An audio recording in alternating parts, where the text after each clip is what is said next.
Hi. Hello. నమస్తే అందరికి. Welcome to my channel. ఇప్పుడు మనం చెప్పుకోబోతున్న స్టోరీ 'మనసా పలకవే' ఎపిసోడ్ 50. నిన్ను మర్చిపోవాలంటే నాకు చావు రావాలి సిద్ధూ అంది సాహిత్య. ఇలాంటి డైలాగ్‌లు ఎక్కడ నేర్చుకుంటున్నావే అన్నాడు సిద్ధు చాలా అసహనంగా. ఎక్కడో చూసినవో, విన్నవో నేర్చుకొని నేను ఈ మాటలు చెప్పట్లేదురా. నా మనసులో నుండి వస్తున్న మాటలు చెప్పా. అయినా నేను చెప్పిన మాటలు నువ్వెప్పుడు నమ్మావు? ఎప్పుడు విన్నావు? నా ప్రేమని అర్థం చేసుకోలేని వాడివి, నా ప్రేమని ఒక అబద్ధం అన్నోడివి, అసలు నా ప్రేమను కాసింత కూడా పట్టించుకోని వాడివి, ఇప్పుడు ఈ మాటలు ఎందుకు నమ్ముతావులే? నువ్వు వద్దు అన్నా నేను నిన్నే కోరుకుంటాను అన్నది మాత్రం నిజం సిద్ధు. వెయిట్ చేస్తూ ఉండు. మళ్ళీ నీ రాక కోసం అప్పటి వరకు నీ ఆలోచనలతోనే గడిపేస్తానురా అక్కడ. బాయ్ అని సిద్ధు ఫోన్ కట్ చేయకముందే సాహిత్యనే ఫోన్ కట్ చేసి ఏడుస్తూ పడుకుంటుంది ఆ రాత్రి. సిద్ధు సాహిత్యతో ఫోన్ మాట్లాడిన తర్వాత రాత్రి ఒక్కడే ఇంట్లో ఉండడం వల్ల ఇంట్లోకి మందు తీసుకొచ్చి ఇంటి పైన తాగడం మొదలుపెట్టాడు. సాహిత్య ఊరికి వచ్చిన మొదటి రోజు నుండి, ఆమెను అతడు కలుసుకున్న రోజు నుండి ఈ రోజు వరకు వాళ్ళిద్దరి మధ్య జరిగిన సంఘటనలు అన్నీ ఒక్కొక్కటి తలుచుకుంటూ ఉన్నాడు.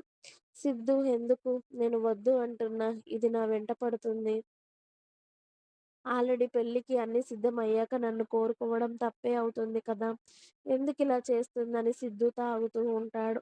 ఆ రోజు త్రివేణి, నారాయణ గారు, హిత వేరే ఊరికి వెళ్తారు చుట్టాలది ఫంక్షన్ ఉండడంతో.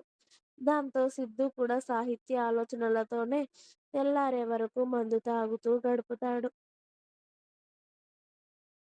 ఇక జానకమ్మ గారు ఇంట్లో ఉదయం తెల్లవారగానే అందరూ టిఫిన్‌లు చేసి జానకమ్మ గారు వాళ్ళిద్దరి కోసం ఏసిన స్పెషల్ వంటలన్నీ కార్‌లల్లో డిక్కీలో సర్దించి కూతురు కుటుంబం వెళ్ళిపోతుంది అనేసరికి ఏడుస్తూ ఉంటారు ఆవిడ. ఉదయం నుండి పాపం చాలా డల్‌గా. జానకి ఊరుకో మళ్ళీ వస్తారు కదా అమ్మాయి వాళ్ళు. బాధపడకు నువ్వలా ఏడిస్తే. ఊడు ఊరుకో అని రఘుపతి గారు, జానకమ్మ గారిని ఊరుకోబెట్టాక, అందరూ రెడీ అయ్యి వాళ్ళ లగేజ్ తీసుకొని బయటికి వచ్చేసరికి పని వాళ్ళందరూ కూడా కార్‌లల్లో సర్దించారు వాళ్ళ లగేజ్. రాణిగారికి కూడా చాలా బాధగా అనిపిస్తుంది. వాళ్ళ అమ్మానాన్నని వదిలి వెళ్తూ ఉన్నందుకు. చాలా సంవత్సరాల తర్వాత పుట్టిన ఊరికి వచ్చి మళ్ళా వాళ్ళ ఇంటికి వెళ్ళాలి అనిపిస్తూ ఉంటే రాణిగారు వాళ్ళ అమ్మానాన్నని హత్తుకొని కాసేపు ఏడ్చి, జాగ్రత్త సాహిత్య పెళ్ళికి ఇంక నెల రోజుల ముందుగానే రావాలి. ఇంటికి వెళ్ళాక ఇక తన పెళ్లి పెట్టుకోవడమే అన్నారు రాణిగారు. ఇంకొకసారి ఆలోచించు తల్లి. తను నీ కూతురు. దాన్ని చూస్తే ఈ పెళ్లి ఇష్టం లేదు అన్నట్టుగానే ఉంది. పోయి పోయి ఆ వెధవల చేతిలో కూతురు జీవితాన్ని పెట్టడం సబబు కాదేమో అనిపిస్తుంది నాకు అన్నారు జానకమ్మ గారు. ఇక ఏది జరిగినా ఆయన ఇష్టమమ్మా. నాదేమీ లేదు. వెళ్ళొస్తా. మీరు జాగ్రత్త అని అనగానే సాహిత్య వాళ్ళ అమ్మమ్మ, తాతయ్యని పట్టుకొని వెక్కి వెక్కి అరగంట పాటు ఏడుస్తుంది. ఈ 2 నెలల్లో వాళ్ళతో ఎంత క్లోజ్‌గా అయిందో తనకి తెలుసు. వాళ్ళ అమ్మ, నాన్న కాసింత కూడా గుర్తుకు రాకుండా అన్నీ వాళ్ళే చూసుకున్నారు. తనకు ఏ లోటు లేకుండా. ఒక రకంగా చెప్పాలంటే వాళ్ళ వల్లే సిద్ధు పరిచయం అయ్యాడు.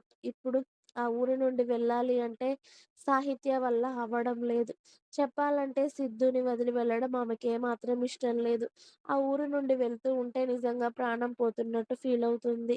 సాహిత్య చాలా సేపు ఏడవడంతో, పోనీ దాన్ని పెళ్లి వరకైనా ఇక్కడే ఉండనివ్వచ్చు కదా బాబూ! అని అడిగారు జానకమ్మ గారు అల్లుడిని. ఇప్పటికే 2 నెలలు ఇక్కడే ఉంది కదా అత్తయ్య!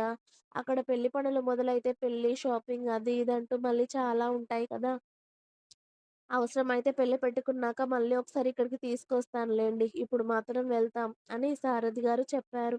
అల్లుడి మాటకి ఏమీ అనలేక సైలెంట్‌గా ఉన్నారు జానకమ్మ గారు.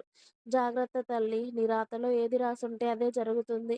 నువ్వు మాత్రం ఏడుస్తూ కూర్చోకు సరేనా? జాగ్రత్త అమ్మా అని మనవరాలు నుదుటిన ముద్దు పెట్టుకొని జానకమ్మ గారు పెద్ద పెద్ద నోట్ల కట్టలు తీసుకొచ్చి సాహిత్య చేతిలో పెట్టి నీకిష్టమైనవి కొనుక్కో తల్లి అన్నారు.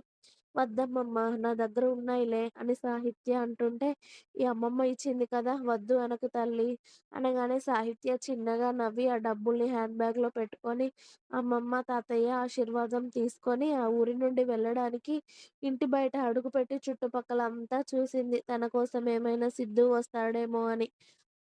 సిద్ధు కానీ తన బైక్ కానీ ఎక్కడ కనిపించకపోవడంతో సిద్ధుకి, అలాగే ఆంటీ, అంకుల్‌కి, "ఇతకి చెప్పమ్మమ్మ వాళ్ళు ఊర్లో లేరు కదా! వెళ్ళొస్తానమ్మమ్మ. మీరు జాగ్రత్త. అప్పుడప్పుడు ఫోన్ చేస్తూ ఉంటాను" అని పని వాళ్ళందరినీ కూడా ఓసారి పలకరించి, భారమైన మనసుతో వెళ్లి కారులో కూర్చుంది సాహిత్య. ఇక సారథి, రాణి గారు, అలాగే అశోక్, తార, కేశవ్, ఆశ, చింటూ, ప్రిన్సీ అందరూ జానకమ్మ, రఘుపతి గారుల ఆశీర్వాదాలు తీసుకొని వాళ్ళకి 100 జాగ్రత్తలు చెప్పి ఆ ఊర్లో నుండి 4 కార్లలో మళ్ళీ హైదరాబాద్‌కి ప్రయాణమయ్యారు. సాహిత్య కారు గ్లాస్ డౌన్ చేసి బయటకి చూస్తూ ఉంటుంది. సిద్ధు ఎక్కడైనా కనిపిస్తాడేమో అని. ఒక 10 నిమిషాల వరకు అతడెక్కడా కనిపించడు కానీ లాస్ట్‌గా ఆ ఊరు దాటుతుంది అనగా అతడు కనిపించడు అనుకున్న సమయంలో ఒక చెట్టు కింద ఆ బుల్లెట్ పక్కనే సిద్ధు నిలబడి చేతులు కట్టుకొని సాహిత్యనే చూస్తూ కనిపిస్తాడు. సాహిత్య అంతే. అతడిని చూడగానే ఆమె కళ్ళల్లో నుండి కన్నీళ్లు ఆగవు. అతడినే ఏడుస్తూ చూస్తూ చెయ్యి ఊపుతుంది. అయినా కూడా సిద్ధు సాహిత్య వెళ్ళే వరకు అక్కడే ఉండి, ఆమె వెళ్ళాక కూడా గంటసేపు అక్కడే నిలబడి, ఆ తర్వాత ఇంటికి వెళ్ళిపోయి, సాహిత్య ఆలోచనలతోనే సతమతమవుతూ ఉంటాడు ఆ రోజంతా. సాహిత్య హైదరాబాద్‌కి చేరుకున్నాక అతడికి ఫోన్ చేస్తుందేమో అని ఆ రోజంతా ఎదురు చూస్తూ ఉంటాడు. కానీ అతడి ఎదురుచూపులకు ఫలితం లేకుండా సాహిత్య నుండి ఆ రోజు మెసేజ్ గాని, ఫోన్ గాని ఎటువంటిది కూడా రాదు. ఇక రాత్రికి ఇంటికి చేరుకున్న సాహిత్య కుటుంబం వాళ్ళ ఇల్లు చూడగానే తనకి జైలులాగా దర్శనమిచ్చింది. ఇక నుండి నాకున్న కాస్త స్వేచ్ఛ కూడా పోయింది. ఇప్పుడు ఇంటి లోపల అడుగు పెడితే మళ్ళీ ఈ జైలు నుండి ఇంకొక జైలుకి పోవడమే నా బతుకు కావచ్చు అని ఈసారి నా లైఫ్‌ని ఎవరి చేతుల్లోకి వెళ్ళనివ్వను. నా లైఫ్ నాకు నచ్చినట్టుగా చేసుకుంటాను అని గట్టి నమ్మకంతో ఆ ఇంట్లో అడుగుపెట్టి, పనివాళ్ళు ఎవరి లగేజ్ వాళ్ళ రూమ్‌లో తీసుకెళ్ళగానే సాహిత్య తన రూమ్‌లోకి వెళ్లి ఫ్రెష్ అయ్యి, సిద్ధుతో మాట్లాడాలని కూడా అనిపించకుండా డల్‌గా కూర్చొనుంది. బెడ్ పైన. మేడ్ భోజనం తీసుకొచ్చినా అక్కడ పెట్టమని చెప్పి తనని వెళ్ళిపోమంటుంది. ఆ రాత్రి కూడా ఏమీ తినకుండా కాసిన్ని పాలు తాగి సిద్ధు ఆలోచనలతోనే గడిపేస్తుంది. ఉదయం వరకు నిద్రపోకుండా. ఇంకా ఉంది. మీకు నా స్టోరీ నచ్చినట్టయితే ప్లీజ్ నా ఛానల్‌ని తప్పకుండా సబ్స్క్రైబ్ చేయండి.